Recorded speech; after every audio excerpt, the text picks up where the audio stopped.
Every journey toward freedom starts with a quiet pivot small enough that no one notices, yet powerful enough to redirect an entire life.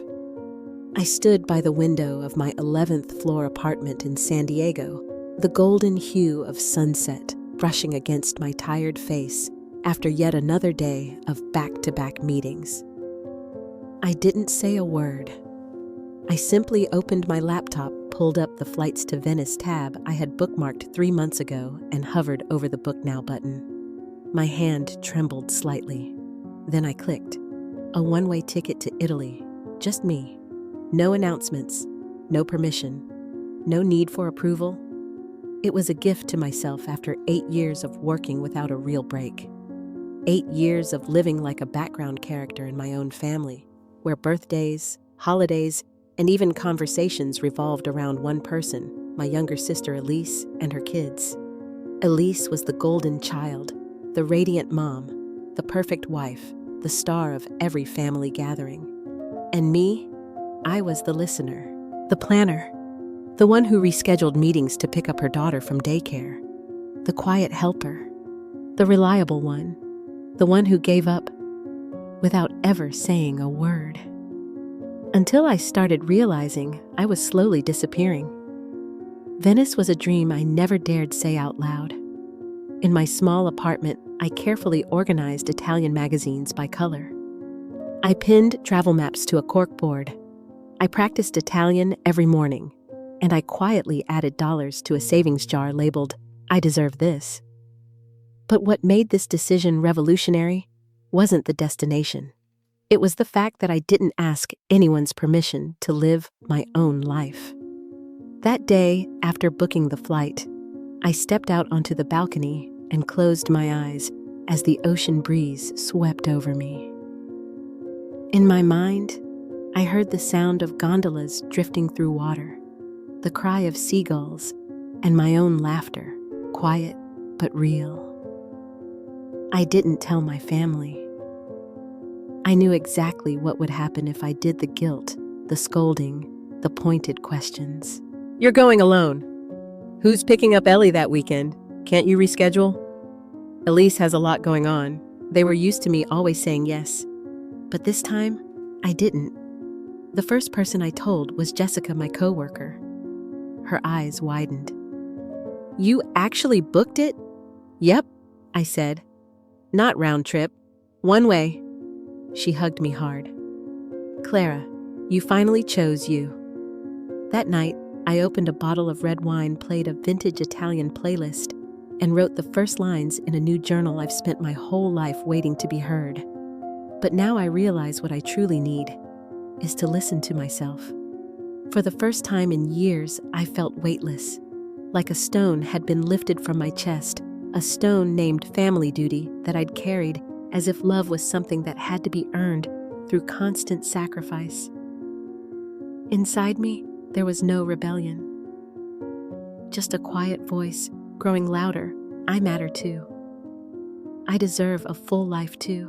And sometimes, the first step to living that life is a one-way ticket out of the role you were never meant to play. Download. Audio. The call from my sister. 3 days after booking my flight, my phone rang while I was waiting for coffee at my usual spot down the street. The screen lit up Elise. I took a deep breath. Not because I sensed something was wrong, but because I knew exactly what was coming. "Hey, sis, I just had the best idea for our family trip this year. The kids have been begging for Disney World, and we're thinking of going the first week of August, right around Dad's birthday. Can you make it?" Her voice was bubbly excited, like she was inviting me for a casual weekend stroll, not casually dismantling the plans that finally felt like mine. I gripped my coffee cup a little tighter, trying to keep my voice calm. "I've already booked a trip to Venice. By myself. Early August." Silence. Just a beat. But it said everything. "Venice, Italy, by yourself." Elise repeated it like I had just announced I was relocating to the moon. I tried to laugh it off. "Yeah, it's a promise I made to myself. I need a real break." Elise's voice stayed sweet, but something in her tone shifted. I get it, but maybe think about it again. The kids will be so disappointed.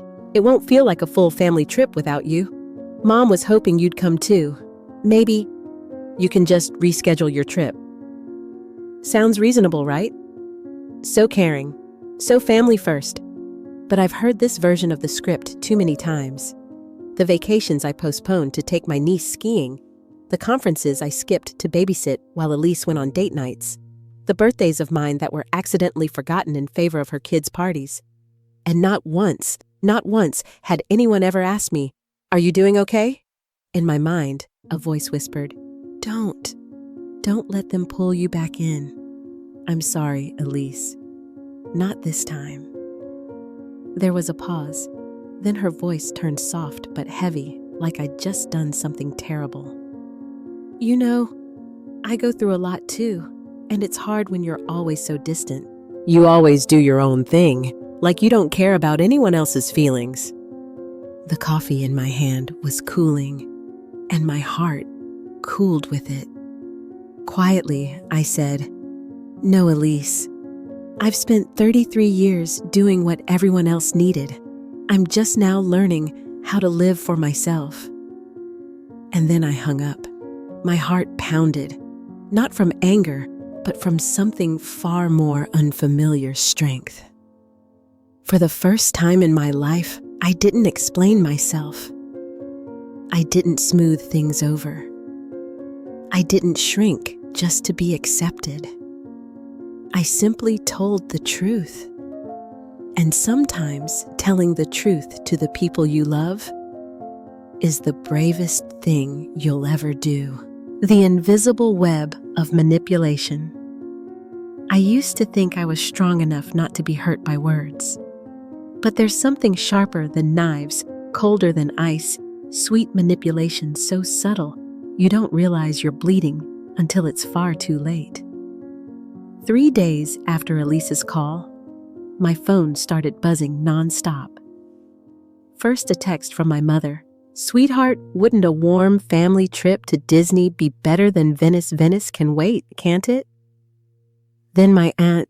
"Your mom's been so sad. She already bought matching dresses for the girls to wear in the family photo." My hands trembled. Not with anger, but with the weight of realizing I was caught in a web, every strand woven from emotion, memory, and guilt-soaked obligations. I was the kid who never upset anyone, the daughter who gave up the last slice of cake, skipped sleepovers, and shelved her own dreams to keep the peace at dinner. But the cost of that peace was a Clara who forgot how to want anything for herself. And this time, I wanted Venice. But my family wasn't done. My cousin Ruby, who hadn't texted me in 8 months, suddenly messaged, "Wait, you're not going to Disney. The kids miss you. Mom's been crying because of you." Funny, I'd never felt so noticed as when I stopped obeying. There's a kind of love that's deeply dangerous, the kind that makes you believe you're only lovable when you sacrifice. The moment you stop meeting their expectations, you're no longer beloved. You're the problem. Suddenly, I wasn't just the one who didn't care about the family. I became the selfish one, the cold one, the ungrateful one, the outsider. Have you ever felt that? Have you ever been labeled the villain just because you started saying no? If you've ever felt trapped between duty and desire, between the voice of your family and the whisper of your freedom, you are not alone. And if these words are stirring something deep inside you, I invite you to hit subscribe to Life Whispers, a place where we let go of being the perfect daughter and just learn how to be real. I remember that night clearly. Sitting on my couch, phone in hand, the screen lighting up with a flood of guilt-laced texts, pleas, and even veiled threats. My mom wrote, "If you go through with this, don't expect to spend Christmas with the family." I used to believe that if I just tried a little harder, everything would stay okay. But I was wrong. My endless efforts were only feeding a system of manipulation, one I was unknowingly helping to build. And then something inside me clicked. Every time I said yes, when my soul screamed no, I wasn't being kind. I was forging another chain around my own heart. Do you know what it feels like when people don't really hear you? They just hear their own disappointment when you don't comply. It's like screaming underwater. No one hears it, but you're still drowning. So, I stopped replying, stopped explaining, not out of hate, but because I was finally learning how to love myself first. Something no one had ever taught me. I started journaling every night. And there was one line I wrote again and again. Family should never be a cage. It should be the place I breathe. And if you've ever felt suffocated inside the very bond that's supposed to feel sacred family, then let me tell you this. You're not selfish for choosing yourself. You're just walking away from a role you never agreed to play. Life Whispers is for those of us learning to listen to the voice within, even when the outside world screams judgment. Subscribe, because you deserve to be loved consciously, without conditions. When I decided to rebook my Venice flight, same date, same plan, it wasn't just a vacation anymore. It was a personal revolution. I didn't know what awaited me on the other side, but I knew one thing for sure. If I kept living the old way, I would slowly die in the comfort of other people's approval. Intervention in the name of love. The dinner invitation came on a quiet Thursday afternoon. A text from Mom, short and sharp. Dinner tonight at 6. Don't say no too quickly. There was something different about her tone. It wasn't her usual message, no emojis, no hearts, no cheerful exclamation points. Just a quiet command. I showed up on time, like a lamb walking into confession. The house smelled of roasted meat and garlic bread. Elise was pouring orange juice for the kids. Dad sat in the living room flipping through the paper, not even glancing up when I walked in. Only Mom smiled at me, not quite warmly, not quite honestly either. Dinner started with the usual small talk, the weather, school work. But no one mentioned Venice. No one asked how I was doing. It felt like they were all circling, waiting for someone to give the signal. Then Elise put her spoon down and looked at me directly. "Are you really going to Italy?" Before I could respond, Mom jumped in. "Clara, sweetheart, maybe you could just listen to the family this once. This isn't judgment, it's concern." Elise followed her voice, trembling. "Do you know the kids cried all night? Ava asked me, why doesn't Aunt Clara love us anymore?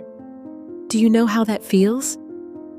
My throat tightened, not from guilt, but from the familiar tactic, making me feel like the cruel one for simply choosing something for myself. When the people you love most band together to make you feel guilty for living your truth, it's no longer love, it's control.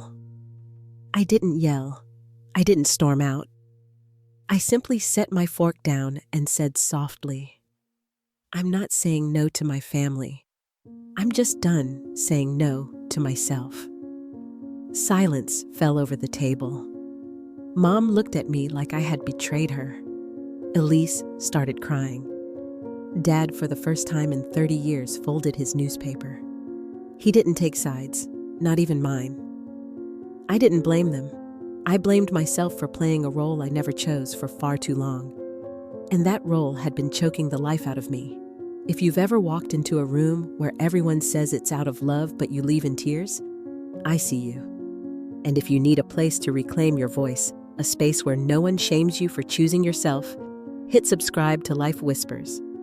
Because sometimes healing starts with simply naming your emotions out loud and being allowed to feel them. That night, I drove through the winding streets of my old neighborhood. The San Diego breeze tangled in my hair, carrying the sting of things unsaid.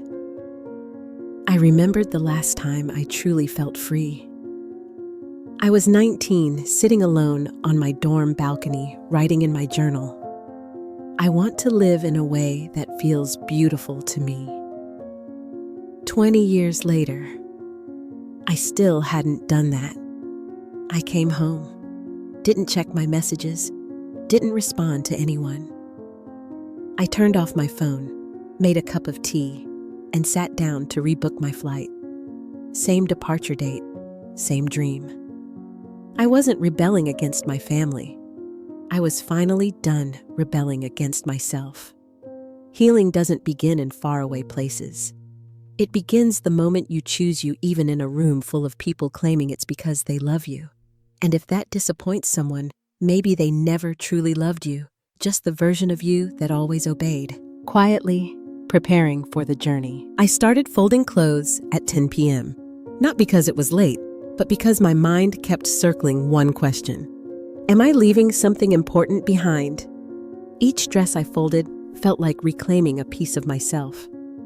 A white blouse I'd never worn because Mom said it looked too showy.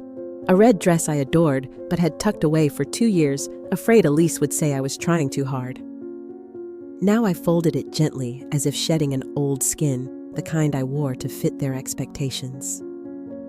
Folding and placing things into a suitcase, this wasn't just preparing for a trip. It was a ritual of release. I looked at myself in the mirror. No makeup, no styled hair. But for the first time, I saw me. Not Clara Mom's daughter. Not the responsible older sister. Not the girl who always yields. But Clara, a 34-year-old woman learning to finally listen to herself after a lifetime of holding it all together. Someone once asked me, why make such a big deal out of a trip? Because this isn't just a trip.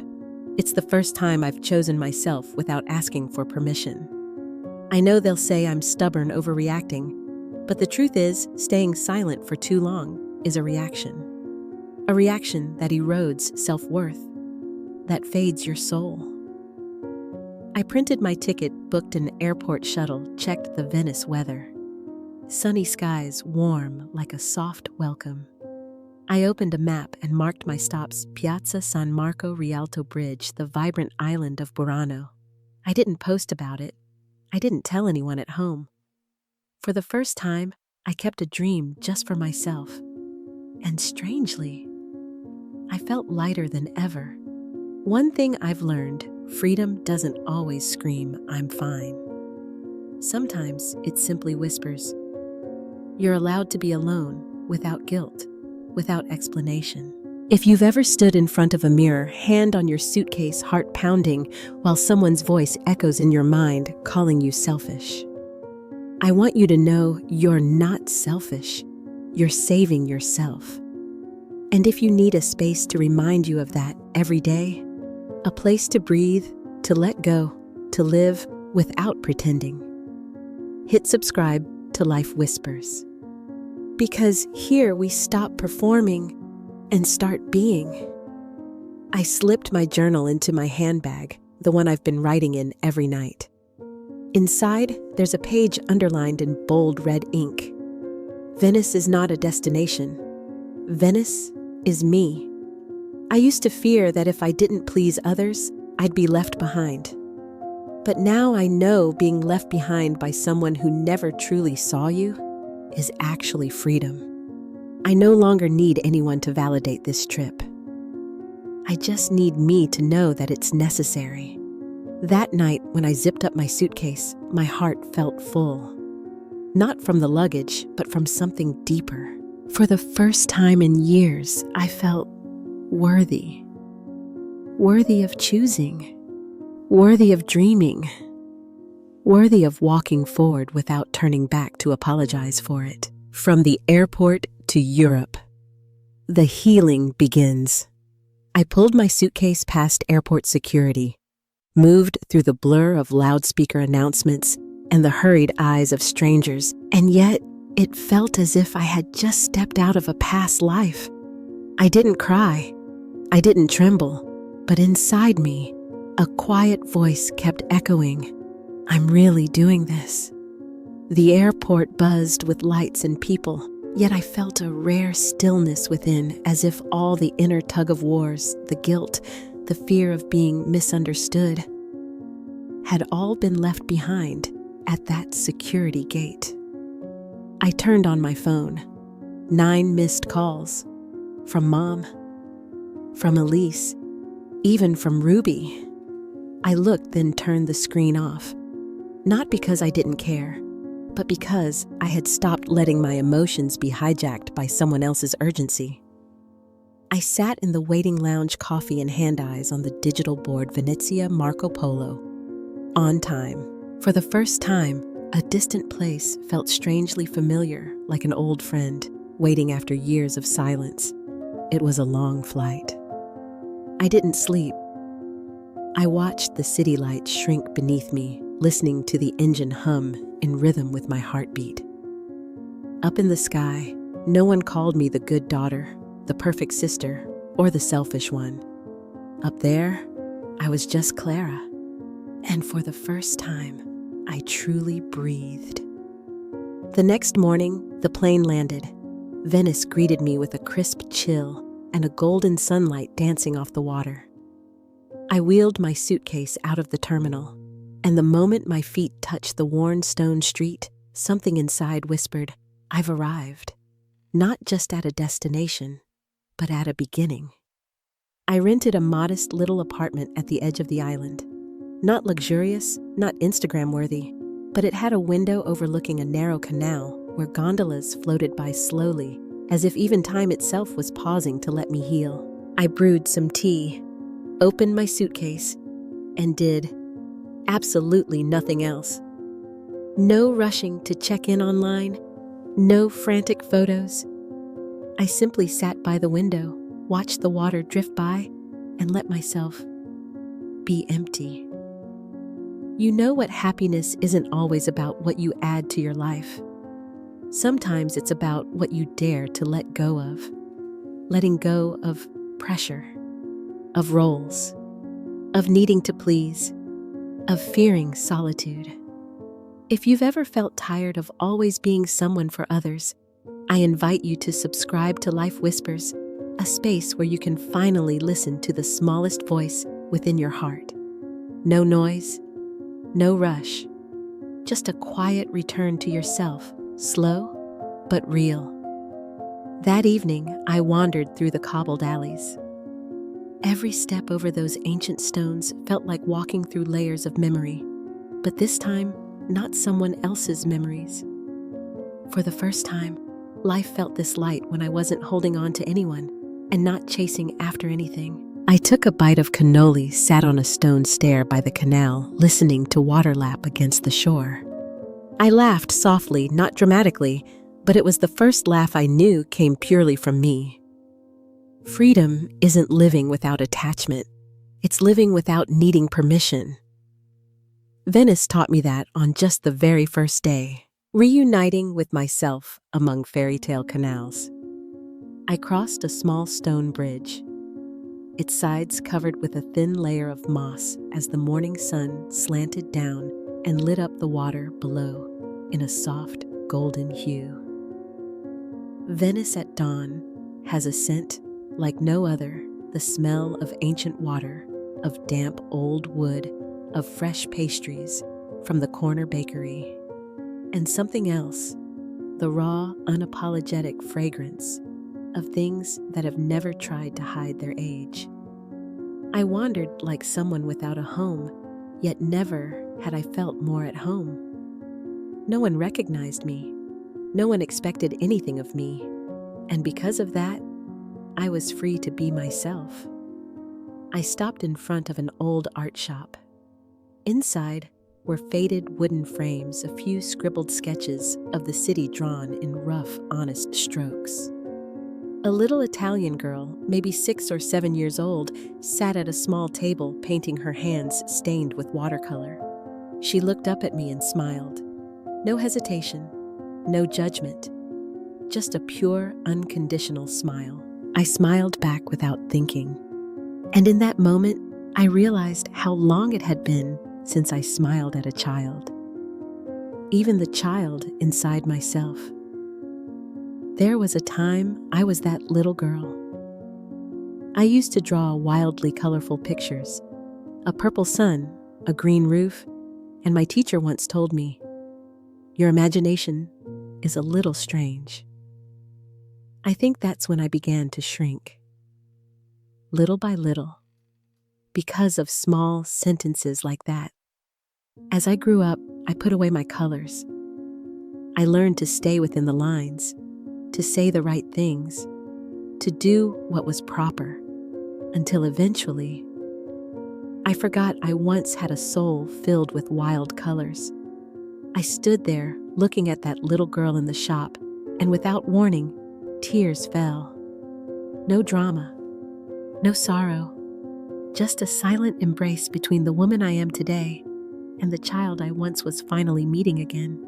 Have you ever forgotten who you are? Ever lived so long in the applause of others that one day when you stood alone, you had no idea which way to go because every compass you owned belonged to someone else? If so, I understand you. And if you need a place to find yourself again, a place where no one tells you who to be or how to act, I invite you to subscribe to Life Whispers. There you'll find stories like mine, and gentle whispers that help you believe again that you are worthy of loving yourself back to life. I kept walking through narrow alleyways, through squares echoing with pigeons past walls stained with the color of time. With each step, I released a role I used to play, the sister who always yielded, the daughter who was always proper, the woman who was always responsible. Now I was just a woman walking through Venice with a pastry in hand, wind in her chest, and light slowly returning to her eyes. That evening, I sat at a small cafe by the canal. The owner, an elderly man, asked me where I was from. I almost said San Diego, but then I smiled, looked at him, and replied, I'm from a place where I once forgot who I was. And now, I'm finding my way back. He didn't ask anything else. He just poured me a small glass of wine and nodded. A knowing nod, as if he had met many people like me. People who came to Venice not to discover, but to resurrect. No one can love you right until you return to loving yourself first. And that evening, for the very first time, I looked at Clara through eyes free of judgment. I was me. No need to be right. No need to be understood. A message from home and the final tremble. I was sitting on a stone step by the canal, my bare feet dipping into the cold water as the pink hue of sunset spread over the aged rooftops. It was a scene so heartbreakingly beautiful, and just then, my phone vibrated. A message from Mom. Clara, I don't know what you're doing out there, but Ruby just got admitted to the hospital. The doctors say they need to observe her further. I'm not forcing you, but the family still needs you, especially now. I felt my heart gently clench. Not from guilt, but because I still love them so deeply. I stared at the screen, frozen. Part of me wanted to book a flight immediately. Wanted to hear Ruby say, "Hey, sis." Wanted to go back, place my hand on her forehead, and say, "I'm here now." But another part of me, the part I had just begun to recover in these past few days, was trembling with fear. If I return now, will I lose myself again? I walked for a long time after that. Not stopping at any shop, not admiring any view, just walking to delay the decision growing heavier inside my chest. A church bell rang in the distance, a reminder that time was passing and that I had to choose. Choose between my own peace or a duty with no end. You might think, come on, she's your sister, and you'd be right. Ruby is a part of my heart. But I realized something I had spent most of my life handing out all of my heart to others, and never saved even a corner of it for myself. I was always the first to come home when needed, the one who canceled plans, paused her life just because someone in the family said, "We need you." But after every sacrifice, no one asked if I was tired. No one said thank you. There was only a Clara growing thinner, wearier, and quieter with each passing year. That night, I rewrote a reply to my mother 3 times and deleted it each time. Finally, I simply wrote, "I'm in a very faraway place. I'll call in the morning. Please, tell Ruby not to worry. I love her very much." I hit send, and I cried. Not out of guilt, but because I had just learned one of the hardest things to master: to love someone without betraying yourself. If you've ever stood where I stood, torn between duty and the yearning to live, unsure which to choose without being labeled selfish, ungrateful, or heartless, then please remember, no one deserves your love at the cost of you losing yourself. And if you need a place to hold that truth gently every day, I invite you to subscribe to Life Whispers. Because here I tell my story not to be pitied, but so that people like you no longer feel alone when they finally choose themselves.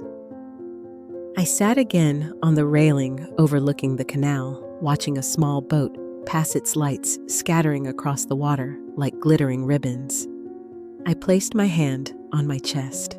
"Clara, this time, you didn't abandon yourself," I whispered. And for the first time, I believed it. A rainy night and the unexpected call. What Mom never said. That night, the rain came. I sat by the window, watching the street lamp shimmer on the canal's surface, like ink stains someone tried to erase, but never could. The raindrops tapped lightly against the glass, not fierce, not urgent, just gently knocking on the door of my soul, calling me home. And then, my phone rang. On the screen was the name I always feared and longed to see Mom calling. I stared at it for a long time. Hundreds of scenarios flashed through my mind. Mom yelling, Mom blaming, Mom crying. But a small voice inside whispered, "Answer it. Whatever it is, you deserve to hear it through." I pressed accept. "Clara." Her voice was raspy. I stayed silent. She did too. Only her breathing could be heard. And the soft rain outside our old house back in America, blending into the rain, falling now in Venice. And then she spoke, not with anger, not with orders, but slow, quiet. "I don't know how you're living out there, but tonight, I feel as empty as the chair at the kitchen table." I froze. That sentence. It wasn't something my mother would ever say. My mother was made of steel, always strong, always right, always loving through control. But tonight, for the first time, I heard something else in her voice. Loneliness. "Ruby's okay," she continued. "It was just low blood sugar." But she didn't cry from pain. She just asked, "Why didn't Clara call me?" I turned away, trying to hold back tears. I was scared that if I answered, I'd come back, I said, my voice cracking. And I'm not sure I could return without falling apart again. Silence. A long, weighty silence. Then Mom whispered, "I used to be like you, but I wasn't allowed to leave. Grandma was sick. Your father lost his job, and no one ever told me I had the right to feel weak." I froze. She had never told me this. Never once cracked the armor she wore all her life. I wanted to run away, anywhere, just to breathe. But I stayed, and slowly forgot who I was. I put my hand over my heart. What I was hearing wasn't an apology. It wasn't blame. It was a confession from a woman who had been forced to grow up too fast, now seeing her daughter take a path she never dared to. "I'm not saying you have to come home," she said. "But if you're living, really living, then I'm happy for you. Even if it means eating dinner alone for weeks or months, or years." I broke down. Not from pain, but because at last she saw me. Not as a role, but as a person. If you're reading this and have ever longed for a call like that from someone in your family, please know this: you are not wrong for walking away to find yourself. You're doing what many before you never dared to do, and that doesn't need forgiveness. It requires courage. If you've ever been labeled the bad child just for being true to yourself, I invite you to subscribe to Life Whispers. Here you'll realize you're not alone. Here stories like this remind you. Choosing yourself isn't betrayal. It's love. After that call, I sat by the window for a long time. The rain hadn't stopped, but inside me, a cloud had finally cleared. A letter from Ruby, and a promise without conditions. 3 days after the call with Mom, I received a small parcel from the US. Just a cream-colored envelope, no sender name. But the moment I saw the handwriting, my heart knew it was Ruby. My hands trembled as I opened it. Inside was a handwritten letter, not an email, not a quick message. Real ink, real paper. And to me, that made it sacred. Dear Clara, I know I was wrong for staying silent, for letting you leave without a word. I don't even know why I acted that way. Maybe I was selfish. Maybe I was just too used to being cared for. But when you were no longer there, I finally realized something. You weren't just my sister. You were the one who fought the whole world just to protect me. And I never knew how to protect you. I paused. Tears fell onto the page. The ink blurred slightly. But I didn't wipe them away. Some pain needs to be witnessed, not erased. That night in the hospital, I missed you so much. Not because I was scared, but because for the first time, I felt how cold the world is, without you in it. I asked Mom, "What is Clara doing in Venice?" And she said, "She's learning how to love herself." And I cried. I cried because all these years, you only ever loved us, but you forgot to love yourself. I held the letter tight, feeling as if I'd just been embraced across the ocean, not by hands, but by an awakening in a once careless heart. Clara, I'm not asking you to come back. I'm not asking you to be the sister you used to be. I just want to promise you one thing. No matter who you are, where you are, or how you choose to live, I love you. Not because you're perfect, not because you're strong. I love you simply because you are you. And for the first time, I see how beautiful that truly is. More than anything you've ever done for anyone else. I broke down the deepest, most freeing cry since I arrived in Venice. Not because I was misunderstood, but because I was finally understood. Maybe you've been like me, always the giver, always holding everything together so no one would break, until one day you broke instead. If you've ever believed that only through sacrifice would people love you, please remember this. Real love never asks you to trade yourself for it. And if you're on the journey back to who you truly are, I invite you to subscribe to Life Whispers, a space where each story is a gentle hug for hearts buried under roles duty and silent pain. That night, I placed Ruby's letter on the wooden table beside a glass of red wine. I didn't call back. I didn't respond right away. Because sometimes the most beautiful reply is the peace of the one you love. The lesson from Venice, a life worth living. I used to believe that to live a worthy life meant always being available when others needed me. Always picking up the phone. Always putting aside my own needs for someone else's. I called that love. But now I understand it was the silent sacrifice of someone who never learned how to love herself. Venice didn't heal me. I healed myself. Venice was just the mirror reflecting how much of myself I had lost trying to please everyone. Here's what I've learned. No one is born to carry the weight of an entire family in silence.